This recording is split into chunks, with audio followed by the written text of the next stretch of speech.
Last week, a lot of things happened in the country, bro. The last couple of weeks. In fact, the whole of February. You can see it's a short month because a lot is happening in a short space of time. Maybe let's start with the Super Bowl. Yeah. Hey, It's yeah, still no. on everyone's lips. It's a global event, but then again, I look at the Super Bowl. I'm like, F&B is bigger, but in terms of America being a global player, visually on television, obviously you get more eyeballs for the Super Bowl of people that watch it globally. It'll be bigger than say a Chris Brown show at F&B. Well, yeah, obviously, because that one's not broadcast. But I mean, I think okay, maybe it might be bigger in terms of the televised audience than the Soweto Derby. But I've been watching Super Bowl for a long while. You know what I mean? And I won't lie. In Kenya, Lelea performance of Kendrick. Are you serious? Yo. You know, my thing is that you don't need to do too much if you are actually a creative genius. You know what I mean?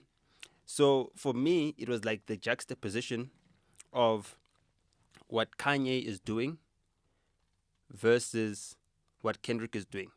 Now, 2024, Kanye was trying his thing. He's dropping Vultures. He's doing a collab album. He's doing his first independent project. You know what I mean? And even the previous year, around December 2023, I went to the Vultures one. The original Vultures listening session. You know? And I saw that, without the major label behind him, it's not the same Kanye that we're used to. You know what I mean? He needs to figure out how he's going to fund his marketing and promotion. But, you know, despite that, the music was good. He was good. By his standards, it's not great, it's not amazing, it's not groundbreaking, but it was good enough, you know. Then came Like That. And Like That was a response to 2023's Drake and J. Cole first-person shooter, big as the Super Bowl. So they basically said, okay, the Super Bowl is the biggest thing in America, right? We're as big as the Super Bowl. Drake and J. Cole, we're as big as the Super Bowl. So Kendrick, by basically beating Drake in the battle, he said, nah, I'm bigger than the Super Bowl. That was the statement that was there.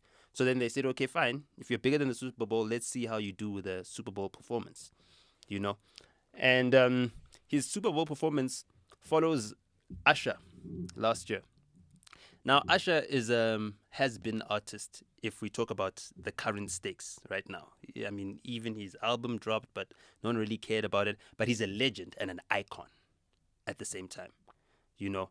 But he's not going to drop and clear out the top 10 of the Billboard charts like Drake does or Taylor Swift does or anything else. It's not at a superstar level. But he still put on a performance that people could enjoy. Another thing about Usher is that he's like a black artist. You know, as in he's a black artist that appeals to black people. Atlanta boy. You understand? And that's also a very pro-black city. That's Martin Luther King city. You know what I mean? There's a lot of black culture that emanates from Atlanta. He even speaks about it in one of the tracks, Not Like Us, or I forgot which one. Oh yes, on Not Like Us, Kendrick speaks about Atlanta. Atlanta was also the place where the Confederates lost to the Union forces during the times of Ulysses Grant, Abraham Lincoln, you know. So that Civil War turned on what happened in Atlanta because that's where the railway lines were. Coca-Cola is in Atlanta. CNN is in Atlanta. There's a lot going on in Atlanta. For those that don't know, one of the biggest airlines in America, Delta Airlines, is in Atlanta. One of the biggest airports is Hartsfield-Jackson Airport in Atlanta. There isn't an airport in America when you land, you see as many black people as you do at the Atlanta International Airport. The Hartsfield-Jackson. Yeah, it gives you an idea. You're in a black city. You understand what I'm saying? And also, if you're flying to Jamaica, a lot of the flights going to Jamaica and the Caribbean leave out of Atlanta. So you'd go from Kansas, fly to Atlanta, then to wherever you're going in the Caribbean. You know what I mean? And there used to be a direct flight. I don't know now. There used to be Oh, a Delta. direct SAA or Delta flight from here straight to Joburg, Atlanta. and then they also added a Cape Town one. Yeah. So there's a lot going on in Atlanta. Umam Felicia Mabuza. Yeah, she stays there. You understand what I'm got a house saying? there, Yeah, and she's part of the culture there. Yeah. You know what I mean? Yeah. The comedian Dumi Murak. Or I don't know if that's also her maiden name or whatever, if she's changed her surname, but Sis Dumi, she was on Podcast and Chill a couple of weeks ago as well. She lives between here and Atlanta. You know, there's a lot of people going to Atlanta. Tyler Perry's studio is in Atlanta. Okay, I've explained Atlanta. Now, Atlanta is the home of trap music. It's got its own sound, its own style. New Orleans has got its own sound, its own style. California has got its own sound, its own style. You know what I mean? Especially in the Bay Area, which is San Francisco, you know, where the tech hubs are. So it's very much got its own distinct sound, just the same way New York has got its own sound, you know what I mean? And all these various regions. So now when you come to New Orleans, the biggest resistance to Kendrick doing the Super Bowl in the first place was that why wouldn't they give it to Lil Wayne? Because when it was in California, they made it a West Coast thing. Kendrick performed there with Dr. Dre, 50 Cent, you know what I mean, and everybody else, Eminem. And they made it like a big West Coast thing. So why are they axing Lil Wayne? Now, when you look at the previous year, a natural progression from having Usher do it, right, would be to have Lil Wayne do it. The thing is that Lil Wayne is not as consistent a touring prospect. So with Usher, he had the Vegas residency, which is Live Nation, Rock Nation is involved as well. So it was part of a bigger package. They gave him his Vegas residency, you know, they gave him a tour package, and he also did the Super Bowl. And you must remember that the Super Bowl is not a paying performance. You actually pay for the production of your own show. Is it? Yeah. I didn't know that. Yeah, they give you like a basic budget, and then if you want to add anything else, you do it yourself. Okay. You pay for it. You know what I mean? But, I mean, there's value in it because Apple Music sponsors it now, and they add on additional value through the advertising that they're buying. You know what I mean? So there was lots of commercials, adverts, brand, you know, tie-ins that were happening. So a whole lot was happening.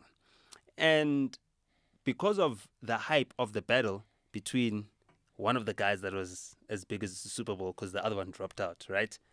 They thought that this automatically translates into him being bigger than Drake. They thought it was the Highlander. You watch the Highlander on TV. Yeah. Yeah, that guy, he chops off your head and then he gets struck by lightning and he takes your powers. You know what I mean? So Kendrick thought he chopped off Drake's head. He got struck by lightning, took his powers. He doesn't have the powers. Drake is Billboard Why would you melodies. think that it had anything to do with Drake? Don't you think it was because of Kendrick's cultural relevance now? No, because it's not about the most popping artist right now when it comes to the Super Bowl. Is it? Look at the previous year. Usher, was he the most popping artist? But it was straight out of his Vegas residency. He was But very relevant. That was part at the of time. the package. Okay. The Super Bowl package came with the Vegas residency, came with the tour afterwards.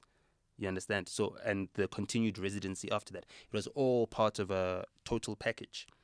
I mean, The Weeknd did it, but The Weeknd, even when he did it, he was up there, but he wasn't like as highly regarded as he is now, because now people are comparing him to artists like Drake. Also, his streaming numbers have also gone through the roof, like in total. His monthly listenership is at the highest it's ever been, you know. So he's a guy who, for a black artist, has got the most white appeal, you know.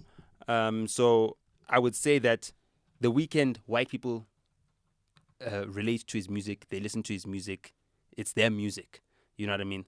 In terms of the consumers of that type of music. I mean, his numbers are from white fans, predominantly, even with his Ethiopian heritage. So he was able to translate to that crowd. The NFL is a white-watched sport. They're the biggest consumers of the NFL. Yes, majority of the players are black, but all the owners are white. You know what I mean? It's white-owned. You know, you've got some rich black slaves running those 50 yards each. You know what I mean? Trying to get to the other side to score a touchdown or kick 50 yards or more to, get a field goal. It's their thing. When you are now coming into an audience that's not your native audience, it's not California, it's not the hip-hop audience, you need to put on a performance that's going to translate. And when you're performing inside a stadium, and I know this because, I've played at many stadiums, I've been part of performances at many stadiums around the country. FNB Stadium, I've done the Derby many times, multiple times, 4 or 5 times. You know what I mean? To get that whole entire crowd that's there to watch Chiefs and Pirates. They're there to watch Chiefs and Pirates. When are you an interruption? You must remember that. You are an added on to entertain people who are there to watch football. Watch soccer. You need to make sure that the performance is something that is palatable to them. You know what I mean? You want to entertain them. You want them to be happy, to be jumping around, to be singing along or whatever it is. You know what I mean? So you're not going to choose the B-sides of your album. Songs that they don't know. You're not going to choose that songs that only your fans know. That's what Kendrick did.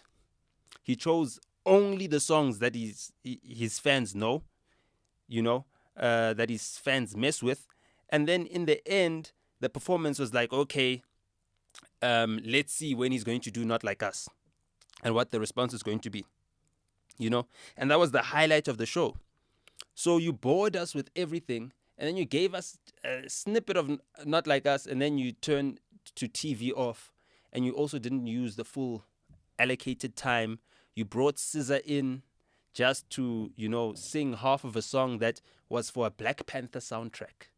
It's not even one of your biggest hits. It's not even, you know what I mean? You've got a new song with SZA right now that's on the charts, 30 for 30. You didn't even do that. You left that out of the whole entire performance.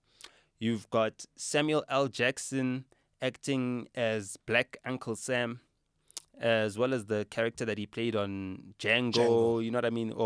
But it was typical Samuel L. Jackson, let's say, because he was the same when he was on Generations as well, Yeah, for those that don't know, Samuel L. Jackson used to act on Generations. That's where he got famous. So if you don't know Samuel L. Jackson, just Google Samuel L. Jackson Generations and then you'll know more about him. That was one of his biggest shows. Let's see what comes up. So with that, I'm watching this performance and I'm thinking to myself, this is a disservice. Like, that's it. He came there to diss. So it's a disservice. That's the service that he would provided, a disservice to the crowd. Now, the crowd already, that the crowd is not messing with the Democrats. They booed Taylor Swift because she endorsed Joe Biden. You know what I mean? Her boyfriend is playing, and he won last year, back-to-back Super Bowls. And he was going to have a bad game, obviously. So already it's not a Democrat. Kendrick is Barack Obama's favorite rapper. You know what I mean? So already you're behind enemy lines. And you've got this opportunity to take the win home. Like, you just won 5 Grammys the week before. Take the win home. Like, really drive home the point that you are the greatest. And what is proving that you're the greatest is that you fill stadiums. That's what the people meant when they said they're as big as the Super Bowl, as in they fill stadiums around the country. That's what they meant by that. So after this, I'm not booking Kendrick for a stadium show if I'm a promoter. Why? Because Kendrick is going to come there to the stadium, right? And a stadium is a place where people buy tickets on hype. Yes, your core fans will be there. They'll be Golden Circle, whatever. You know what I mean? But majority of the stadium is just people that are going because there's hype around it. You know what I mean? It's not like everyone that was at FNB Stadium is a number 1 Chris Brown fan. They've got all the merch and everything else. Yes, they were the core fans, and that's the main people that he was there for. But majority of the stadium was just people who are going there because it's the biggest thing to go to that night. You know what I mean? And that's what the Super Bowl is. It's the biggest thing to go to or going on that night. It happens on a Sunday. Why? Because most people are home. Work is on Monday. It's also the day where most people book in sick the next day in America on the calendar. It's called Super Bowl fever. Yeah. They call it what? It's Super Bowl fever. Oh, Super Bowl fever. Okay. Yeah. Apparently, roughly over 20% of people that have to go to work on Monday book in sick after Super Bowl. You know what I mean? So the bosses understand. It's not like people are being fired for booking in sick after Super Bowl. So people understand how big it is. The sense of occasion. You don't come to such an occasion and do what Matlera did at Back to the City. Because that's what Kendrick did for me. You know what I mean? Yes, his performance elaborate, all the Easter eggs, hidden messages, and everything else. But the Super Bowl is like Back to the City. It's like you're there with a festival crowd. You need to entertain people that did not come there to see you. They came for the event, for the sense of occasion. And he completely missed. And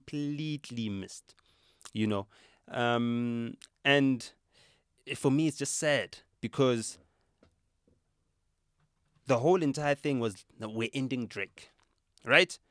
Now, you're part of the hip-hop family and you're in a feud with another rapper. It's a battle. Yes, okay, fine. You guys are competitive.